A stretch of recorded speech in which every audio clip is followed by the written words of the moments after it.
S ನೋಡಿ, banner ಕಿಚ್ಚಿಗೆ ಹೊತ್ತಿ ಉರಿತಾ ಇದೆ ಗಡಿನಾಡು ಬಳ್ಳಾರಿ. ರಾಜ್ಯ ರಾಜಕೀಯದಲ್ಲಿ ಕೋಲಾಹಲವನ್ನೇ ಸೃಷ್ಟಿಸ್ತಾ ಇದೆ ಈ ಒಂದು ಶೂಟ್ ಔಟ್. ರಾಜಕೀಯ ವಿಚಾರಕ್ಕೆ ಸಂಬಂಧಪಟ್ಟಂತೆ ನಡೆದಂತಹ ಈ ಒಂದು ಗಲಾಟೆ ಯಾವ ಮಟ್ಟಕ್ಕೆ ತಾರಕಕ್ಕೇರ್ತಾ ಇದೆ ಅಂತ ಹೇಳಿ ಗೊತ್ತಿರುವಂತಹ ವಿಚಾರ. ನಿಜವಾಗ್ಲೂ ಕೂಡ ಆಕ್ಚುಲಿ ಯಾರು ಶೂಟ್ ಮಾಡಿದ್ರು, ಯಾರ ಕಡೆಯಿಂದ ಶೂಟ್ ಆಯ್ತು, ಬುಲೆಟ್ ಯಾರ್ದು ಅನ್ನೋದು ಈಗಲೂ ಕೂಡ ತನಿಖೆ ಆಗ್ತಾ ಇದೆ. ಆದ್ರೆ ಒಬ್ಬ ಕಾಂಗ್ರೆಸ್ ಕಾರ್ಯಕರ್ತನ ಪ್ರಾಣ ಹೋಯಿತು. ಬ್ಯಾನರ್ ಕಿಚ್ಚಿಗೆ ಹೊತ್ತಿ ಉರಿತಾ ಇದೆ ಗಡಿನಾಡು ಬಳ್ಳಾರಿ. ರಾಜ್ಯ ರಾಜಕೀಯದಲ್ಲಿ ಕೋಲಾಹಲ ಸೃಷ್ಟಿಸಿದೆ ಫೈರ್. ರಾಜಕೀಯ ರಣರಂಗ ಆಯಿತು, ಫೈರಿಂಗ್ ಪಾಲಿಟಿಕ್ಸ್. ಶಾಸಕ ನಾರಾ ಭರತ್ ರೆಡ್ಡಿ ವರ್ಸಸ್ ಜನಾರ್ದನ್ ರೆಡ್ಡಿ. ಮತ್ತಷ್ಟು ವಿಕೋಪಕ್ಕೆ ತಿರುಗ್ತಾ ಇದೆ ಈ ಗುಂಪುಗಳ ಘರ್ಷಣೆ. ಏಟಿಗೆ ಎದುರೇಟು, ಆರೋಪಕ್ಕೆ ಪ್ರತ್ಯಾರೋಪ ಎಲ್ಲವೂ ಕೂಡ ಜಾಸ್ತಿ ಆಗ್ತಾ ಇದೆ. ಜನಾರ್ದನ್ ರೆಡ್ಡಿ ಹಾಗೂ ನಾಗರಾಜ್ನಿಂದ ದೂರು, ಭರತ್ ರೆಡ್ಡಿ ಬೆಂಬಲಿಗರ ದೂರಿಗೆ ದೂರು, ಪ್ರತಿ ದೂರು. ಜನಾರ್ದನ್ ರೆಡ್ಡಿ ಬಿಜೆಪಿ ಕಾರ್ಯಕರ್ತನಿಂದ ಇದೀಗ ದೂರು ದಾಖಲಾಗಿದೆ. ಎಲ್ಲರೂ ಕೂಡ ದೂರ ಮೇಲೆ ದೂರು ಕೊಡ್ತಾ ಇದ್ದಾರೆ. ಅವ್ರ ಕಡೆಯವರು ಕೊಡ್ತಾ ಇದ್ದಾರೆ, ಇವ್ರ ಕಡೆಯವರು ಕೊಡ್ತಾ ಇದ್ದಾರೆ. ಏನಾಗ್ತಾ ಇದೆ ಇದರಲ್ಲಿ? ಲೋಪದೋಷ ಯಾರ್ದು ಅನ್ನುವಂಥದ್ದೇ ಇಲ್ಲಿ ಪ್ರಶ್ನೆ ಮೂಡ್ತಾ ಇರುವಂಥದ್ದು. ಜನಾರ್ದನ್ ರೆಡ್ಡಿನೂ ಕೊಟ್ಟಿದ್ದಾರೆ ದೂರು, ಅವ್ರ ಕಡೆಯಿಂದನೂ ದೂರು. ಏಟಿಗೆ ಎದುರೇಟು, ಆರೋಪಕ್ಕೆ ಪ್ರತ್ಯಾರೋಪ. ಇವರೊಂದು ಆರೋಪ ಮಾಡ್ತಿದ್ದಾರೆ, ಮತ್ತೊಬ್ಬರು ಅವರೊಂದು ಆರೋಪನ ಮಾಡ್ತಿದ್ದಾರೆ. ಮೊದಲನೇದಾಗಿ ಭರತ್ ರೆಡ್ಡಿ ಇರಲಿ ಅಥವಾ ಜನಾರ್ದನ್ ರೆಡ್ಡಿ ಅವರೇ ಇರಲಿ, ಅವ್ರ ಕಡೆಯವ್ರದ್ದು ಗನ್ ಅಲ್ಲ ಅಥವಾ ಇವ್ರ ಕಡೆಯವ್ರದ್ದು ಗನ್ ಅಲ್ಲ, ಆ ಬುಲೆಟ್ ನಮ್ದಲ್ವೇ ಅಲ್ಲ ಅಂತ ಹೇಳ್ತಿದ್ದಾರೆ. ತದನಂತರ ಪೊಲೀಸರು ಕೂಡ ಈಗಾಗಲೇ ಸ್ಪಷ್ಟವಾಗಿ ಮಾಹಿತಿ ಕೊಟ್ಟಿದ್ದಾರೆ, ಇದು ಪೊಲೀಸರ ಗುಂಡಲ್ಲ ಅಂತ ಹೇಳಿ. ಆ ಒಂದು ಬುಲೆಟ್ ಏನಿತ್ತು, ಆ ಒಂದು ತನಿಖೆಯಲ್ಲಿ ಗೊತ್ತಾಗಿರುವಂಥದ್ದು, ಯಾರು ಕಾಂಗ್ರೆಸ್ ಕಾರ್ಯಕರ್ತ ಮೃತಪಟ್ಟಿದ್ರು ಆ ಸಂದರ್ಭದಲ್ಲಿ ಬಾಡಿಯಿಂದ ಬುಲೆಟ್ ತೆಗೆದಿದ್ದಾಗ ಗೊತ್ತಾಗಿದ್ದು, ಅದು ಕೂಡ FSLಗೆ ಕಳಿಸಿದ್ರು. FSL ಅಲ್ಲಿ ಗೊತ್ತಾಗಿದ್ದು ಆ ಬುಲೆಟ್ ಪೊಲೀಸವ್ರದ್ದು ಅಲ್ಲ ಅನ್ನೋ ಮಾಹಿತಿ ಸ್ಪಷ್ಟವಾಗಿ ಗೊತ್ತಾಗಿದೆ. ಪೊಲೀಸವ್ರದೇ ಬುಲೆಟ್ ಅಲ್ಲ ಅಂತಂದ್ರೆ ಮತ್ತೆ ಬುಲೆಟ್ ಯಾರ್ದು ಅನ್ನೋ ಪ್ರಶ್ನೆ ಮೂಡ್ತಾ ಇದೆ.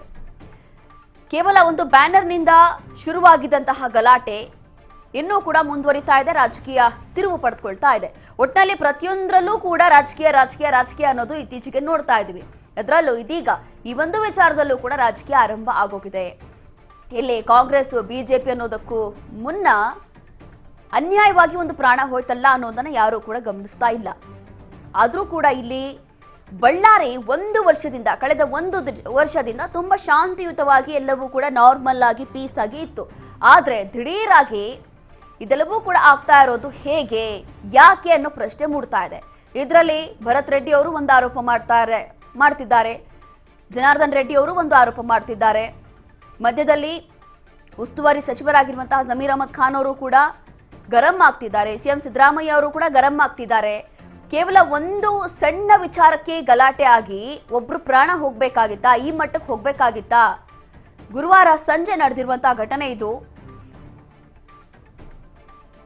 ವಾಲ್ಮೀಕಿ ಪುತ್ಥಳಿ ಅನಾವರಣ ಕಾರ್ಯಕ್ರಮ ಇರುತ್ತೆ. ಈ ಒಂದು ಕಾರ್ಯಕ್ರಮದ ಸಂದರ್ಭದಲ್ಲಿ ಬ್ಯಾನರ್ಗಳನ್ನು ಹಾಕ್ಲಿಕ್ಕೆ ಹೋಗ್ತಾರೆ. ಆ ಸಂದರ್ಭದಲ್ಲಿ ನಡೆದಿರುವಂತಹ ಘಟನೆ ಇದು. ಬಳ್ಳಾರಿ ಸುತ್ತಮುತ್ತ ಎಲ್ಲ ಊರಲ್ಲಿ ಎಲ್ಲ ಸುತ್ತಮುತ್ತ ಬ್ಯಾನರ್ಗಳನ್ನು ಹಾಕಿರ್ತಾರೆ. ತದನಂತರ ಜನಾರ್ದನ್ ರೆಡ್ಡಿ ಅವರ ಮನೆ ಮುಂದೆಯೂ ಕೂಡ ಬ್ಯಾನರ್ ಹಾಕ್ಲಿಕ್ಕೆ ಕಾಂಗ್ರೆಸ್ ಕಾರ್ಯಕರ್ತರು ಹೋಗ್ತಾರೆ. ಆ ಸಂದರ್ಭದಲ್ಲಿ ಮಾತಿಗೆ ಮಾತು ಬೆಳೆದು ಕಾಂಗ್ರೆಸ್ ಕಾರ್ಯಕರ್ತರು ಹಾಗೂ ಬಿಜೆಪಿ ಕಾರ್ಯಕರ್ತರ ನಡುವೆ ಜಗಳ ಆಗುತ್ತೆ. ಆ ಸಂದರ್ಭದಲ್ಲಿ ದಿಢೀರಾಗಿ ಒಂದು ಫೈರಿಂಗ್ ಆಗುತ್ತೆ. ಆ ಒಂದು ಫೈರಿಂಗ್ ಅಲ್ಲಿ ಬೈ ಮಿಸ್ ಫೈರ್ ಅಂತ ಹೇಳ್ತಾ ಇರುವಂತದ್ದು ಈಗಲೂ ಕೂಡ ತನಿಖೆಯಲ್ಲಿ ಸ್ಪಷ್ಟವಾಗಿಲ್ಲ. ಆಕ್ಚುಲಿ ಆಗಿದೆಯೇನು ಅಂತ ಹೇಳಿ ಮಿಸ್ ಫೈರ್ ಅಂತ ಹೇಳ್ತಾ ಇದ್ದಾರೆ. ಆ ಫೈರಿಂಗ್ ಅಲ್ಲಿ ಒಬ್ಬ ಕಾಂಗ್ರೆಸ್ ಕಾರ್ಯಕರ್ತನ ಪ್ರಾಣ ಹೋಗುತ್ತೆ. ಕೇವಲ 25 ವರ್ಷ ಆತನಿಗೆ ಅಷ್ಟೇ. ಇಷ್ಟೆಲ್ಲ ಒಂದು ಕಡೆ ಆದ್ರೆ ಇಲ್ಲಿ ಜನಾರ್ದನ್ ರೆಡ್ಡಿ ಅವರು ಮತ್ತೊಂದು ಆರೋಪ ಮಾಡ್ತಾರೆ. ಇದೆಲ್ಲವೂ ಕೂಡ ಪ್ಲಾನಿಂಗು, ಇದೆಲ್ಲವೂ ಕೂಡ ಸಂಚು, ನನ್ನನ್ನ ಸಾಯಿಸ್ಲಿಕ್ಕೆ, ನನ್ನನ್ನ ಕೊಲೆ ಮಾಡ್ಲಿಕ್ಕೆ ಇದೆಲ್ಲವೂ ಕೂಡ ಶಾಸಕ ನಾರಾ ಭರತ್ ರೆಡ್ಡಿ ಅವರು ಪ್ಲಾನಿಂಗ್ ಮಾಡ್ಕೊಂಡಿದ್ದಾರೆ. ಅವರ ತಂದೆಯೂ ಕೂಡ ರೌಡಿಸಮಲ್ಲೇ ಇದ್ರು, ಅವರು ಕೂಡ ಕ್ರಿಮಿನಲ್ ಆಗಿದ್ರು, ಈಗ ಮಗ ಕೂಡ ಕ್ರಿಮಿನಲ್ ಅಂತ ಹೇಳಿ ಆರೋಪ ಮಾಡ್ತಿದ್ದಾರೆ. ಮತ್ತೊಂದು ಕಡೆ ಪೊಲೀಸ್ ಇಲಾಖೆಯಲ್ಲಿ ಈಗಾಗಲೇ ನೂತನವಾಗಿ ಅಧಿಕಾರವನ್ನು ಪಡೆದುಕೊಂಡಿದ್ದಂತಹ SP ಪವನ್ ನೆಜೂರ್ ಅವರು ಕೂಡ ಇದೀಗ ಕೇವಲ 2 ದಿನ ಆಗಿತ್ತು ಚಾರ್ಜ್ ತಗೊಂಡು. ಆ ಒಂದು ಭಾಗದಲ್ಲಿ 2 ದಿನಕ್ಕೆ ಅವ್ರನ್ನ ಸಸ್ಪೆಂಡ್ ಮಾಡಲಾಯಿತು. ಕಾರಣ ಏನು ಅಂತಂದ್ರೆ, ಈ ಮಟ್ಟಕ್ಕೆ ಈ ಒಂದು ಗಲಾಟೆ ಗದ್ದಲ ಎಲ್ಲವೂ ಆಯ್ತು ಅಂತಂದ್ರೆ ಪೊಲೀಸ್ ಇಲಾಖೆ ಏನ್ ಮಾಡ್ತಾ ಇತ್ತು? ಸಿಎಂ ಸಿದ್ದರಾಮಯ್ಯ ಅವರು ಕೂಡ ಇದೇ ಪ್ರಶ್ನೆ ಮಾಡಿದ್ದಾರೆ, ಉಸ್ತುವಾರಿ ಸಚಿವರಿಗೆ ಇದೇ ಪ್ರಶ್ನೆ ಮಾಡಿದ್ದಾರೆ. ಪೊಲೀಸ್ ಅವರು ಏನ್ ಮಾಡ್ತಿದ್ರು ಆ ಟೈಮಲ್ಲಿ? ಇಷ್ಟೆಲ್ಲ ಆಗಿದೆ, ಇಷ್ಟೊಂದು ಜನ ಸೇರಿದ್ದಾರೆ, ಈಗಾಗಲೇ ಜನಾರ್ದನ್ ರೆಡ್ಡಿ ಅವರು ಕೂಡ ಮಾತಾಡುವಂತ ಸಂದರ್ಭದಲ್ಲಿ ಹೇಳಿದ್ರು, ಇದ್ದಕ್ಕಿದ್ದಂಗೆ ಒಂದು 100-150 ಜನ ಬಂದ್ಬಿಟ್ರು, ನಮ್ಮ ಮನೆ ಹತ್ರ ಒಂದು 100-150 ಜನ ದಿಢೀರಾಗಿ ಬಂದ್ಬಿಟ್ರು. ಅದಾದ ನಂತರ ಅವ್ರ ಕಡೆಯಿಂದನೂ ಬಂದ್ರು, ಇವ್ರ ಕಡೆಯಿಂದನೂ ಬಂದ್ರು, ಇಬ್ರು ಕಡೆಯಿಂದ ಜನ ಜಾಸ್ತಿ ಬಂದ್ರು, ಗದ್ದಲ ಆಯ್ತು, ಆಮೇಲೆ ಈ ಒಂದು ಗಲಾಟೆ ಆಯ್ತು ಅಂತ ಹೇಳಿ. ಹಾಗಾದ್ರೆ ಇಷ್ಟೆಲ್ಲ ಟೈಮ್ ಇರಬೇಕಾದ್ರೆ ಇಷ್ಟೆಲ್ಲ ಆಗ್ತಾ ಇದೆ ಅಂತಂದ್ರೆ ಮತ್ತೆ ಅಲ್ಲಿರುವಂತ ಪೊಲೀಸರು ಏನ್ ಮಾಡ್ತಾ ಇದ್ರು, ಸಂಬಂಧಪಟ್ಟಂತ ಅಧಿಕಾರಿಗಳು ಏನ್ ಮಾಡ್ತಾ ಇದ್ರು?